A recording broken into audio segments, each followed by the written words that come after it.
చంద్రబాబు నాయుడు పవన్ కళ్యాణ్ని ఎంపీగా పంపించాలని అనుకున్నారు. తద్వారా రేపు పొద్దున జాతీయ రాజకీయాల్లో తనకంటూ మనిషి ఉంటాడు, కేంద్ర మంత్రివర్గంలో బీజేపీ తీసుకుంటుంది ఖచ్చితంగా.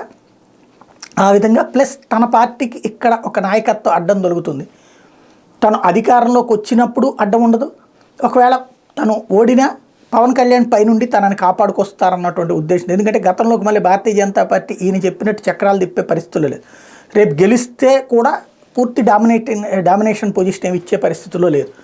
అదే పవన్ కళ్యాణ్ అయితే కనుక ఎలాగోలా మన తరపున మాట్లాడి సెటరేట్ చేస్తారని అనుకున్నారు. అందుకోసమనే ఎమ్మెల్యే ఎంపీ అన్నది ప్రచారం ప్రారంభించిందే తెలుగుదేశం జర్నలిస్టులని నేను చాలా రోజుల నుంచి ప్రస్తావిస్తూ వస్తున్నాను.